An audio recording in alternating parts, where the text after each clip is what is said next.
नमस्कार, आप देख रहे हैं समाचार। आपके साथ मैं हूं पराक्रम सिंह शेखावत। बताएंगे आपको इस वक्त की बड़ी खबरें। समाचार की शुरुआत सुर्खियों के साथ। सीडीएस जनरल अनिल चौहान और रक्षा मंत्री राजनाथ सिंह के बीच अहम बैठक। रक्षा मंत्री के आवास पर रक्षा तैयारियों को लेकर करीब 40 मिनट तक हुई चर्चा।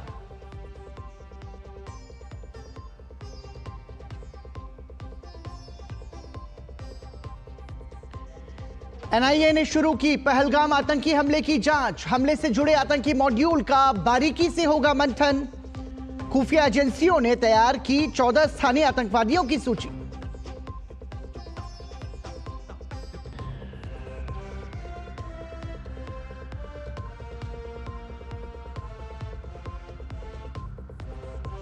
आतंकवाद के खिलाफ युद्ध में देश की एकता हमारी सबसे बड़ी ताकत। मन की बात में बोले प्रधानमंत्री नरेंद्र मोदी। कहा, गुनहगारों को सजा और पीड़ितों को हर हाल में मिलेगा न्याय।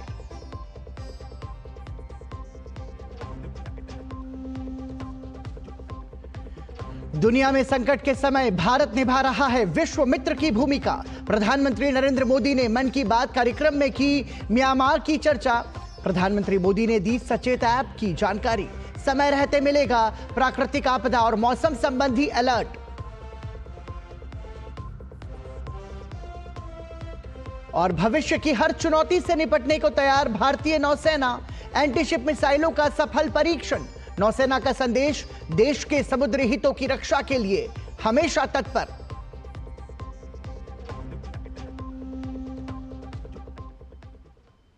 और सुर्खियों के बाद खबरों पर नजर विस्तार से।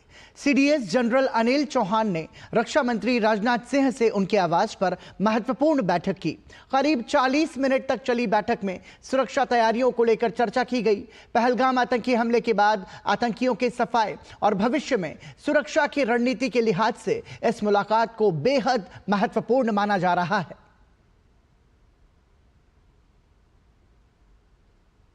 और पहलगाम हमले के बाद एफबीआई निदेशक काश पटेल ने भारत को पूर्ण समर्थन देने की बात कही। काश पटेल ने कहा है कि आतंकी हमले के सभी पीड़ितों के प्रति हमारी पूरी संवेदना है। एफबीआई निदेशक ने कहा कि पहलगाम हमला दुनिया के सामने आतंकवाद की बुराई से लगातार आने वाले खतरों की याद दिलाता है। इससे पहले अमेरिकी राष्ट्रपति डोनाल्ड ट्रंप ने भी प्रधानमंत्री नरेंद्र मोदी से फोन पर बात की थी और आतंकी हमले में मारे गए लोगों के प्रति अपनी संवेदना व्यक्त की थी। ट्रंप ने पहलगाम में हुए आतंकी हमले की निंदा करते हुए इसे जघन्य अपराध कहा था। साथ ही इस मामले में भारत को पूरा समर्थन व्यक्त किया था। और पहलगाम आतंकवादी हमले के बाद पाकिस्तानी नागरिकों के लिए भारत द्वारा वीज़ा सेवाएं निलंबित किए जाने के उपरांत उनके वापस लौटने का आज आखिरी दिन है। मेडिकल वीज़ा पर आए पाकिस्तानी नागरिकों के लिए लौटने की आखिरी तारीख 29 अप्रैल तय की गई है। हालांकि लॉन्ग टर्म वीज़ा रखने वाले हिंदू पाकिस्तानी नागरिक भारत में रह सकते हैं और उनके वीज़ा पर कोई असर नहीं पड़ेगा। आधिकारिक आंकड़ों के मुताबिक रविवार तक 537 पाकिस्तानी नागरिक अटारी वाघा बॉर्डर के रास्ते पाकिस्तान लौट चुके हैं। वहीं अब तक कुल 850 भारतीय नागरिक पाकिस्तान से वापस आ गए हैं। लौटने की पूरी प्रक्रिया के बाद गृह मंत्रालय द्वारा कुल आंकड़े जारी किए जाने की उम्मीद है। प्रधानमंत्री नरेंद्र मोदी ने आज मन की बात कार्यक्रम में देश विदेश के लोगों के साथ अपने विचार साझा किए। ये मासिक रेडियो कार्यक्रम का 121वां एपिसोड था। प्रधानमंत्री ने पहलगाम हमले की पीड़ा को बयां किया। साथ ही कहा कि हमले के गुनहगारों को कठोरतम सजा दी जाएगी। आज जब मैं आपसे मन की बात कर रहा हूं तो मन में गहरी पीड़ा है। प्रधानमंत्री नरेंद्र मोदी ने मन की बात कार्यक्रम में पहलगाम में हुए आतंकी हमले की एक बार फिर कड़े शब्दों में निंदा की। पीएम ने कहा कि इस घटना से गहरा दुख पहुंचा है, लेकिन आतंक के आका कभी भी अपने नापाक इरादों में कामयाब नहीं होंगे। ये साजिश कश्मीर के विकास में बाधा नहीं बन सकती। 22 अप्रैल को पहलगाम में हुई आतंकी वारदात ने देश के हर नागरिक को दुख पहुंचाया है। पीड़ित परिवारों के प्रति हर भारतीय के मन में गहरी संवेदना है। भले वो किसी भी राज्य का हो, वो कोई भी भाषा बोलता हो, लेकिन वो उन लोगों के दर्द को महसूस कर रहा है जिन्होंने इस हमले में अपने परिजनों को खोया है। मुझे एहसास है हर भारतीय का खून आतंकी हमले की तस्वीरों को देखकर खौल रहा है। पहलगाम में हुआ ये हमला आतंक के सरपरस्तों की हताशा को दिखाता है, उनकी कायरता को दिखाता है। ऐसे समय में जब कश्मीर में शांति लौट रही थी, स्कूल कॉलेजों में एक वाइब्रेंसी थी, निर्माण कार्यों में अभूतपूर्व गति आई थी, लोकतंत्र मजबूत हो रहा था, पर्यटकों की संख्या में रिकॉर्ड बढ़ोतरी हो रही थी, लोगों की कमाई बढ़ रही थी, युवाओं के लिए नए अवसर तैयार हो रहे थे। देश के दुश्मनों को, जम्मू कश्मीर के दुश्मनों को ये रास नहीं आया। आतंकी और आतंक के आका चाहते हैं कश्मीर फिर से तबाह हो जाए और इसलिए इतनी बड़ी साजिश को अंजाम दिया। पीएम मोदी ने कहा कि इस समय पूरी दुनिया हमारे साथ खड़ी है। दुनिया के तमाम बड़े नेताओं ने फोन करके और पत्र लिखकर हमारे साथ एकजुटता जाहिर की है। पीएम ने पहलगाम हमले के गुनाहगारों को सख्त सजा दिलाने की बात कही। साथ ही कहा कि पीड़ितों को हर हाल में न्याय मिलकर रहेगा। भारत के हम लोगों में जो आक्रोश है, वो आक्रोश पूरी दुनिया में है। इस आतंकी हमले के बाद लगातार दुनिया भर से संवेदनाएं आ रही हैं। मुझे भी ग्लोबल लीडर्स ने फोन किए हैं, पत्र लिखे हैं, संदेश भेजे हैं। इस जघन्य तरीके से किए गए आतंकी हमले की सबने कठोर निंदा की है।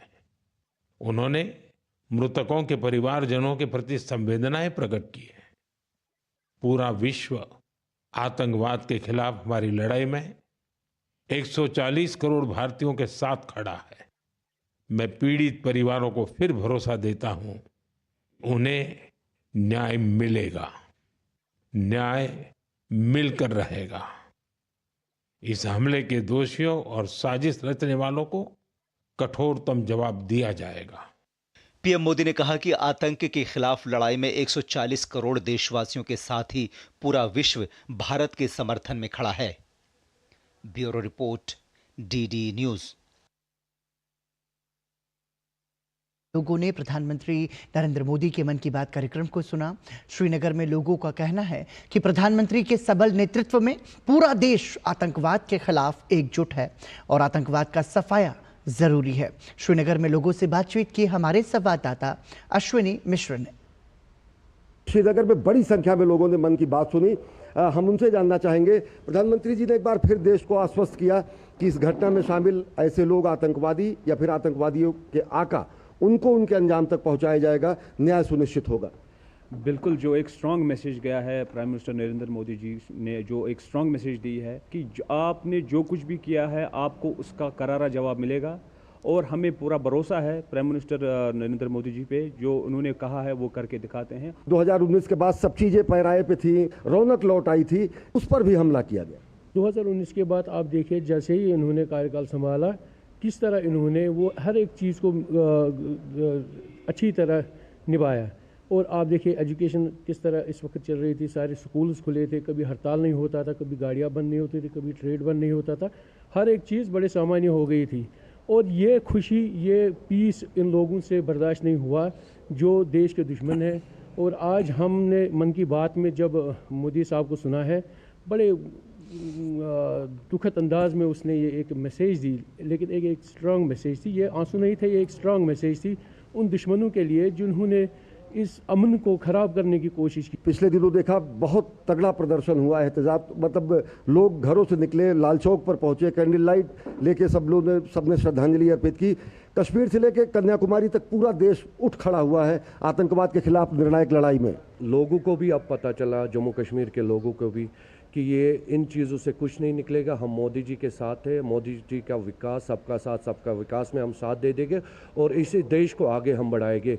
इसीलिए ये एक स्ट्रांग मैसेज है पूरे हिंदुस्तान को कि जम्मू कश्मीर पहली बार आज सड़कों पे आया इसके खिलाफ। दुनिया की सारी ताकतें हिंदुस्तान के साथ खड़ी हैं। प्रधानमंत्री नरेंद्र मोदी को सबने संवेदना भेजी है, एकजुटता दिखाई है। किस तरीके से आतंकवाद के खिलाफ एक निर्णायक लड़ाई की उम्मीद पूरे देश को है। देश की आज़ादी के बाद ही जो है देश आतंकवाद से जूझता रहा है, लेकिन प्रधानमंत्री जी के आने के बाद हम देखें 2015 के बाद आतंकवाद की कमर ऐसे तोड़ी गई कि अब इनको समझ में नहीं आ रहा था कि हम कैसे क्या चीज़ें ऐसे करें कि देश को तोड़ने की कोशिश करें। इसलिए इन्होंने यहाँ पे ये जो बर्बरता, ये जो हैवानियत की है पहलगाम के अंदर, ये बहुत बड़ी हैवानियत है और इसको एक अलग रंगत देने की कोशिश कर रहे थे ताकि देश को तोड़ा जाए। लेकिन प्रधानमंत्री जी और हमारे गृह मंत्री अमित शाह जी ने पूरी मैसेज जो लोगों तक पहुँचाई कि ये एक कोई ये हिंदू मुस्लिम का एंगल नहीं है, ये कोई ऐसी लड़ाई नहीं है कि जो दो गुटों के दरमियान है, ये दहशतगर्दी और देश के अंदर की लड़ाई है और इस दहशतगर्दी को हम खत्म करेंगे। तो आप देख सकते हैं कि किस तरीके से लोग अपने भाव बता रहे हैं, उद्गार दे रहे हैं कि आतंकवाद के खिलाफ जो निर्णायक लड़ाई शुरू की गई है उस पर पूरा देश प्रधानमंत्री नरेंद्र मोदी के साथ, उनके निर्णयों के साथ खड़ा है। कैमरा पर्सन पीयूष के साथ अश्विनी कुमार मिश्र, डीडी न्यूज, श्रीनगर। प्रधानमंत्री की मन की बात कार्यक्रम पर दिल्ली में हमारे संवाददाता गिरीश निशाना ने जनता से बात की। देश की राजधानी दिल्ली में भी प्रधानमंत्री की मन की बात कार्यक्रम को बहुत उत्साह के साथ सुना। क्या अच्छा लगा, बात करते हैं विधायक अशोक गोयल जी हमारे साथ हैं। सर, क्या अच्छा लगा आज पीएम की मन की बात? इस बार की जो मन की बात है उसमें जो पहलगाम में आतंकवादी कायराना हमला हुआ उसको लेकर जो उन्होंने बात की वो पूरे 140 करोड़ देशवासियों में गुस्सा है और आक्रोश है।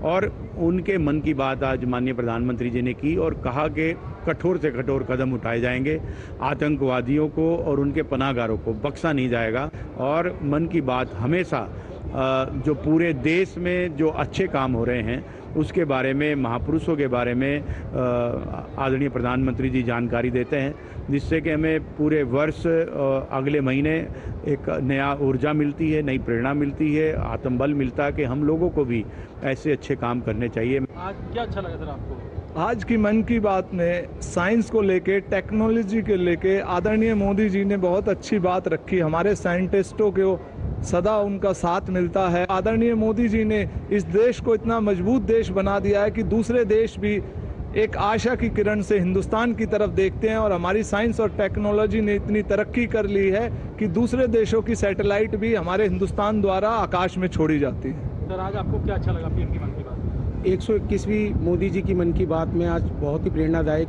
एपिसोड था। उन्होंने सबसे पहले पहलगाम में हुए हमले पर अपना दुख व्यक्त किया और पिछले वर्ष जून में जो अभियान उन्होंने एक पेड़ माँ के नाम चलाया था, अब तक वो बहुत सफलता ले चुका है। 1,40,00,000 वृक्ष लग चुके हैं, जो कि पर्यावरण के लिए एक बहुत अच्छा मैसेज देते हैं। पाकिस्तान के वो सबक सिखाना बहुत ज़रूरी है, क्योंकि बार बार जो ये आतंकवादी हमला करवाता है उसको सबक सिखाना बहुत ज़रूरी है। तो मोदी जी जो है अगला कदम उठा रखे हैं।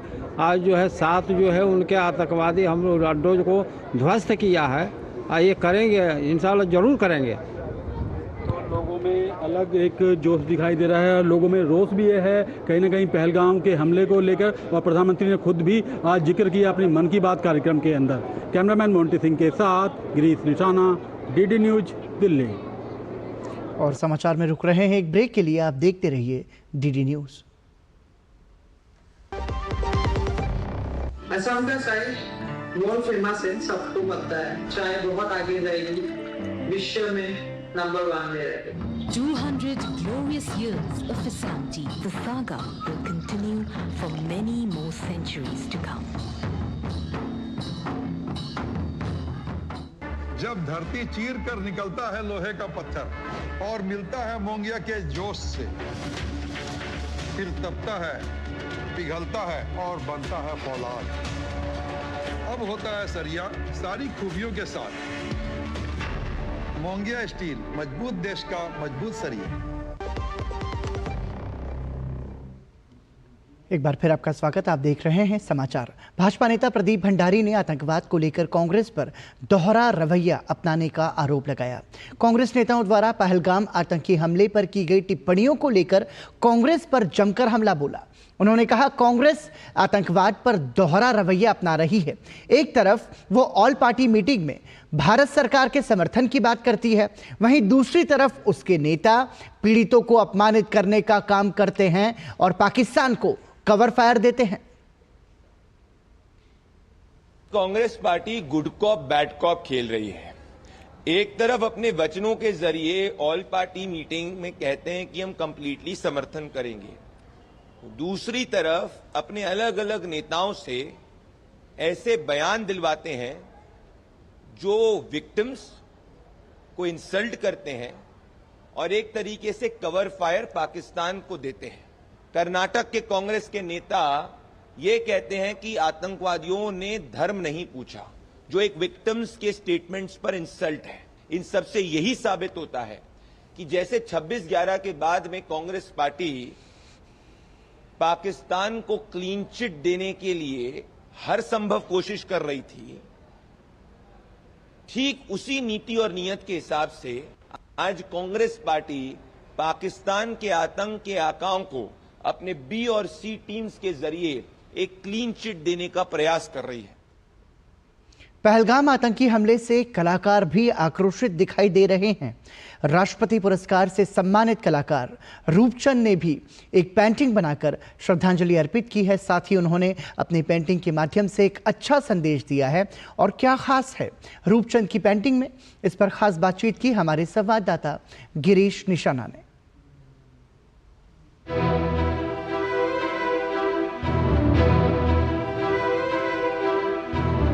पहलगाम आतंकी हमले में मारे गए लोगों को लोग अपने अपने तरीके से श्रद्धांजलि दे रहे हैं। कलाकार रूपचंद भी श्रद्धांजलि दे रहे हैं कलाकृति बनाकर। पूरा देश आक्रोश में है। मैं भी अपनी कला के माध्यम से हम साफ मैसेज देना चाहते हैं कि ये जो पुलगांव में हुआ है, ये जो घटना है बहुत ही दुखदायक है, बहुत ही हृदय विदारक है। उसी चीज़ को मैंने अपनी कलाकृति में यहाँ पर ये पाकिस्तान को साफ साफ समझाने का यहाँ पे मैंने बात कही है, जो कि आदरणीय मोदी जी ने कहा है कि इस बार कुछ ऐसा होगा कि उनकी सोच से भी परे है। तो यहाँ पे मैंने जिस तरह से ये दिखाना चाहा है कि एक हाथ जो कि हमने पूरे इंडिया को रिप्रेजेंट करा है, ये जो पाकिस्तान को मैंने दिखाया है एक उस पेड़ के रूप में दिखाया है जिसकी जो अंदर ही अंदर ये जो सांप रूपी जो आतंकवाद उसने पाल रखा है, ये बहुत ही एक गलत चीज़ है। और अब समय आ गया है उसे जड़ से उखाड़ के फेंकने का। और ये जो सीमा पार करने के ये जो उसके सांप रूपी जो आतंकवादी है, ये अब हम जो है इसका डट के मुकाबला करेंगे। और ये जो है उसका ये अंतिम सांसें हैं, ये मैं इस कलाकृति के जरिए बताने की कोशिश कर रहा हूँ और साथ साथ श्रद्धांजलि देना चाहता हूँ। जो आपने हाथ बनाया है, किस तरह का ये हाथ है? और ये पेड़ जो है पूरी तरह से एक राक्षस दिखाई दे रहा है, क्या है ये राक्षस? जी बिल्कुल, एक राक्षस रूपी ये मैंने पूरे पाकिस्तान को यहाँ पर दिखाया है, उसी को यहाँ पर। और उसका जो जड़ें हैं जो पनप रही हैं यहाँ पर हम देखेंगे तो यहाँ पर उसका जो सांप रूपी उसकी जड़ों ही आतंकवाद पनप रहा है। जो वो बार बार कह रहा है कि नहीं हमारे पास हम ऐसा नहीं करें, लेकिन ये साफ साफ दिख रहा है, सब कुछ सबको मालूम है। और ये जो अब हाथ है ये हमारा हिंदुस्तान का हाथ है। हम ये साफ मैसेज देना चाहते हैं कि हम जो है ये बिल्कुल आतंकवाद के खिलाफ हैं। हम बिल्कुल ऐसी जो आतंकी जो गतिविधियों के बिल्कुल खिलाफ हैं, वो पूरा जड़ से उखाड़ के फेंकने का ये हमारा जो आक्रोश इस पेंटिंग के प्रति मैं देना चाहता हूँ। भारतीय सेना रूपे हमारी इतनी सक्षम है, मुंह तोड़ जवाब देने के लिए यहाँ पर इस समय सक्षम है। तो हमने पूरे भारतीय सेना को दिखाया है, जैसे जरा सा भी उन्होंने अगर एक भी जरा से पहल के हमारी सीमा में अगर 1 इंच भी कदम रखने की कोशिश की तो उसका मुंह तोड़ जवाब देने के लिए हम पूरे सक्षम हैं। ये जो पूरे सांप दिखाए हैं एक अजगर रूपी, ये पूरे आतंकवाद और इस तरह की जो अप्रिय घटना करने के लिए जो लोग आगे बढ़ रहे हैं, उनके लिए हम बखूबी भारतीय सेना को दिखाने का प्रयास किया है। तो बहुत अच्छा एक संदेश देने का प्रयास किया है कलाकार रूपचंद जी ने, जिसमें दिखाया है कि किस तरह से भारत जो है वो पाकिस्तान से पूरी तरह से आतंकवाद को जड़ से उखाड़ फेंक रहा है। और साथ ही जो भारतीय सेना के जवान हैं वो आतंकवादियों को मार गिरा रहे हैं। तो एक अच्छा संदेश दिया है। और कहीं ना कहीं पहलगाम में जो मारे गए लोग हैं उनको एक श्रद्धांजलि भी इस तरह से दी गई है। कैमरामैन मोंटी सिंह के साथ गिरीश निशाना, DD न्यूज, दिल्ली। केंद्रीय वाणिज्य और उद्योग मंत्री पीयूष गोयल ने रविवार को कहा कि भारत का मजबूत विदेशी भंडार और दुनिया में सबसे तेजी से बढ़ती हुई GDP घरेलू और अंतर्राष्ट्रीय दोनों प्रकार के निवेश को आकर्षित कर रहे हैं। नई दिल्ली में म्यूचुअल फंड मैनेजरों और वित्तीय सलाहकारों द्वारा आयोजित एक कार्यक्रम में अपने संबोधन में केंद्रीय मंत्री ने यह बात कही। इस संबोधन को लेकर वाणिज्य मंत्री ने अपने एक्स हैंडल पर लिखा भारत के मजबूत विदेशी मुद्रा भंडार और दुनिया की सबसे तेजी से बढ़ती प्रमुख अर्थव्यवस्था के रूप में इसकी स्थिति पर प्रकाश डाला, जो वैश्विक और घरेलू दोनों पूंजी को आकर्षित कर रहा है। आज मेक इन इंडिया जैसी पहलों के माध्यम से हमारा देश अपनी प्रतिस्पर्धी शक्तियों और बढ़ती विनिर्माण क्षमताओं के बल पर वैश्विक आपूर्ति श्रृंखलाओं में और अधिक एकीकृत हो गया है। हमारी ग्रोथ स्टोरी सुरक्षित, संरक्षित और स्थिर है।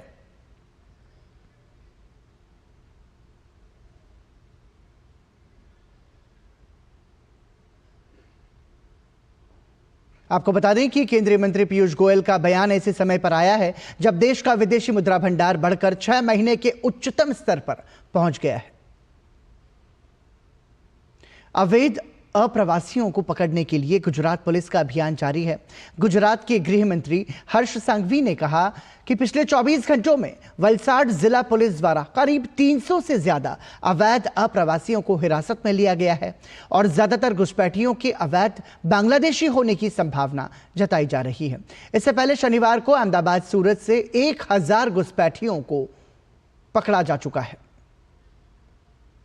24 घंटे में वलसाड जिला पुलिस द्वारा करीबन 300 से ज्यादा शंकास्पद घुसपैठियों की तहकीकात चालू की है और अभी भी ये कार्रवाई चालू है। मेरा ये मानना है आज शाम तक ये पूरी कार्रवाई पूर्ण होगी और उसके बाद जितने भी इलीगल होंगे वो सभी लोगों को डिपोर्ट करने की प्रोसीजर आगे बढ़ाई जाए। असम के मुख्यमंत्री हिमंता बिस्वा शर्मा ने घोषणा की है कि राज्य सरकार जल्द ही ऐसे लोगों की पहचान करेगी जिनके पास आधार कार्ड तो हैं, लेकिन उन्होंने राष्ट्रीय नागरिक रजिस्टर यानी कि एनआरसी के लिए आवेदन नहीं किया है। उन्होंने कहा कि सरकार ने पिछले कुछ वर्षों में राज्य में प्रवेश करने वाले अवैध प्रवासियों को निर्वासित करने के लिए एक कार्य योजना भी तैयार की है। मुख्यमंत्री ने कहा कि चूंकि एनआरसी के लिए आवेदन नहीं करने वाले कई लोग आधार कार्ड का उपयोग कर रहे हैं, इसके लिए उनके खिलाफ कार्रवाई की जाएगी। ऐसे व्यक्तियों को नए आधार कार्ड जारी करना पहले ही बंद कर दिया गया है। उन्होंने सख्त संदेश देते हुए कहा कि पाकिस्तान और बांग्लादेश के पक्ष में टिप्पणी करने वालों को बख्शा नहीं जाएगा। यहां रुकेंगे एक और छोटे से ब्रेक के लिए। देखते रहिए DD news.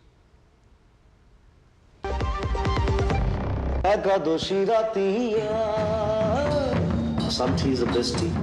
It's a magical beverage actually. Some tea is of rice. 200 glorious years of Vasanti. The saga will continue for many more centuries to come.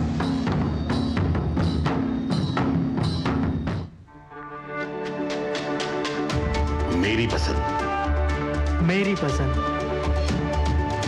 मेरी पसंद, मेरी पसंद, हमारी पसंद, हम सबकी पसंद। मजबूत देश का मजबूत सरिया मोंगिया स्टील। ब्रेक के बाद एक बार फिर आपका स्वागत। आप देख रहे हैं समाचार। भारतीय सेना के आधुनिकीकरण के उद्देश्य से धन जुटाने के लिए बैंक खाता खोले जाने का दावा पीआईबी की पड़ताल में झूठा पाया गया है। व्हाट्सएप संदेश में जिस बैंक खाते का उल्लेख किया गया है वो भारतीय सेना के आधुनिकीकरण या हथियारों की खरीद के लिए नहीं है। यह बैंक खाता अक्टूबर 2022 में सशस्त्र सेना युद्ध हताहत कल्याण कोष उन सैनिकों के परिवारों को तत्काल वित्तीय सहायता प्रदान करने के लिए बनाया गया था जिन्होंने सैन्य अभियानों के दौरान अपने प्राणों की आहुति दी या घायल हुए। गौरतलब है कि वायरल हो रहे व्हाट्सएप संदेश में लोगों से प्रतिदिन 1 रुपये दान करने की अपील की जा रही है। दावा किया जा रहा है कि बॉलीवुड एक्टर अक्षय कुमार के सुझाव पर मोदी सरकार ने हाल ही में कैबिनेट बैठक में भारतीय सेना के आधुनिकीकरण और युद्ध में घायल या शहीद सैनिकों की मदद के लिए यह खाता खोला है, जबकि सच्चाई यह है कि हाल फिलहाल ऐसी कोई कैबिनेट मीटिंग नहीं हुई है और न ही ऐसा कोई फैसला किया गया है। वायरल पोस्ट में यह भी कहा गया है कि इस फंड का उपयोग सेना और अर्धसैनिक बलों के लिए हथियार खरीदने में किया जाएगा। भारतीय नौसेना के युद्धपोतों ने लंबी दूरी के सटीक आक्रामक हमले के लिए प्लेटफॉर्म्स, प्रणालियों और चालक दल की तत्परता को पुनः प्रमाणित करने और प्रदर्शित करने के लिए कई सफल एंटी शिप फायरिंग का परीक्षण किया है। इन परीक्षणों की जानकारी देते हुए नेवी की ओर से एक वीडियो भी जारी किया गया। नेवी ने संदेश दिया है कि नौसेना किसी भी समय कहीं भी किसी भी तरह से राष्ट्र के समुद्री हितों की रक्षा करने के लिए तैयार है।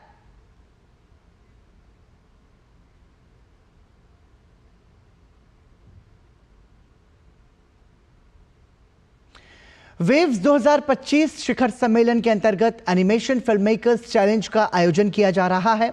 इसका उद्देश्य एनिमेशन और विजुअल स्टोरी टेलिंग के क्षेत्र में उभरती भारतीय प्रतिभाओं को बढ़ावा देना है।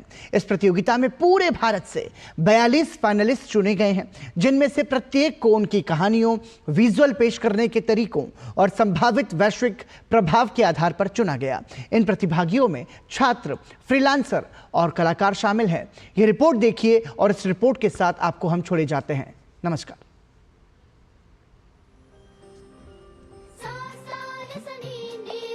एनिमेशन फिल्म मेकर्स चैलेंज देश के एनिमेटरों को बढ़ावा देने के लिए एक मंच के रूप में कार्य करता है, जिससे उन्हें वैश्विक स्तर पर सफल होने के लिए आवश्यक उपकरण और एक्सपोजर मिलने में सहायता मिली।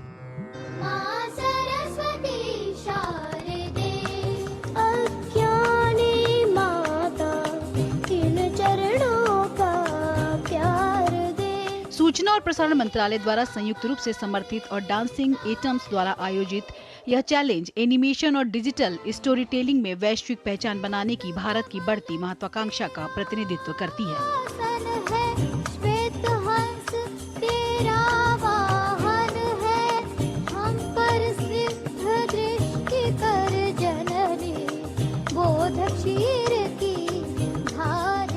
चैलेंज यही है कि थोड़ा सा स्ट्रक्चर सिखाया जाए एजुकेशन में ही। बचपन से ही अगर हम बच्चों को सिखा देते हैं कि एक कहानी का स्ट्रक्चर कैसे लिखना है, हम पिक्चर ज़रूर देखते हैं पर उसका स्ट्रक्चर क्या है वो हमें पता नहीं होता है, तो वो अगर हम स्किल डेवलपमेंट में पहले से ले लेते हैं तो मुझे लगता है वो बहुत ही सही होगा। वेव्स के माध्यम से और हमारे श्री नरेंद्र मोदी जी के प्राइम मिनिस्टर्स ऑफिस के द्वारा जो ये क्रिएट इन इंडिया चैलेंज बनाया गया है, मुझे लगता है ये दरवाजे अभी खुल रहे हैं।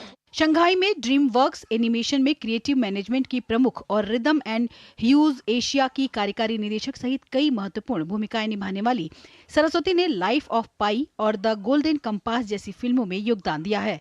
उनका कहना है कि प्रतियोगिता में शौकिया फिल्म निर्माताओं के रूप में कुछ अद्भुत टैलेंट देखने को मिले हैं। बहुत साल पहले मैंने एक कंपनी चलाया था भारत में जिसका नाम था रिदम एंड ह्यूज, जिसके वजह से हमने 3 ऑस्कर अवार्ड्स जीते विजुअल इफेक्ट्स के लिए।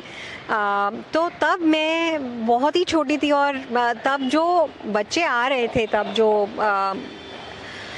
एप्लीकेशंस के लिए जो आ रहे थे, तो मुझे एक बात समझ में आ गया कि टैलेंट जो है वो यूनिवर्सल है, हर जगह है। यह प्रतियोगिता मीडिया और मनोरंजन क्षेत्र में युवा प्रतिभाओं को बढ़ावा देने के महत्व पर जोर देती है। एनिमेशन फिल्म मेकर्स चैलेंज उभरते भारतीय एनिमेटरों को अपना काम दिखाने, एनिमेशन के क्षेत्र में भारत को वैश्विक पहचान दिलाने के लिए एक मंच प्रदान करेगा। श्यामा मिश्रा की रिपोर्ट, डीडी न्यूज, मुंबई।